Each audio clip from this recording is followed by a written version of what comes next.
First thing again that I'll do is I'll find its domain. So I'll let the condition for x plus 1. So x plus 1 should be greater than equal to 0. That is x is greater than equal to minus 1. I'll let the condition for x plus 3. So x plus 3 should be greater than equal to 0. X should be greater than equal to minus 3.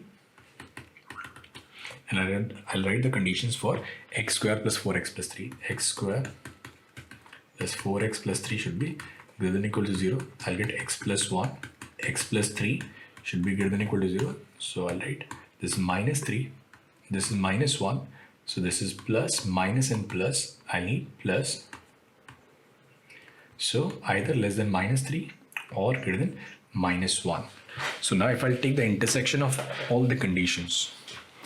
So now in order to solve this question, I need to realize there is some symmetry in this question. So if I'm going to multiply these two, I'll get x square plus 4x plus 3. So what I'll actually do is I will let under root of x plus 1 plus under root of x plus 3 as y. So if I'll square it, I'll get what? I'll get x plus 1 plus x plus 3 plus 2 into under root of x square plus 4x plus 3 is equal to y square. So I can write 2x plus 2 under root of x square plus 4x plus 3 as y square, and I can take this 4 on the right hand side. So y square minus 4. So this actually is your left hand side. So I can write this as y square minus 4 is less than 3 y minus 2. So the result I'll get is y square minus 3y plus 2 is less than 0. So this is what this is 1 and then 2. So plus, minus and plus, I need minus. So the condition I'll get is value of y should lie between 1 and 2. Now I can put the value of y and then solve the question. Now we know that domain of this function is x is greater than or equal to minus 1 and the value of y should lie between 1 and 2.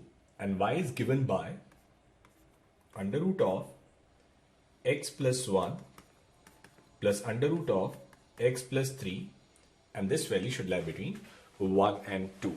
Now when x is greater than or equal to minus 1, then x plus 3 is greater than or equal to 2. So that means under root of x plus 3 is always greater than or equal to under root 2. So essentially under root x plus 3 is always greater than 1. So for this part, this is true for all x greater than or equal to minus 1. Now for the next part, what I'll do is I'll write it as under root of x plus 3 is less than 2 minus under root of x plus 1. Now if I'll square, I can write it as x plus 3 is less than 4 plus x plus 1 minus 4 under root of x plus 1. So which is, so if I take it on the left hand side, I can write it as 4 into under root x plus 1 is less than 2, or under root of x plus 1 is less than 1 by 2. So if I'll square it, I'll get x plus 1 is less than 1 by 4, or x is less than minus 3 by 4. So the condition that I've got here is x should be less than minus 3 by 4, and the condition of domain is x should be greater than or equal to minus 1.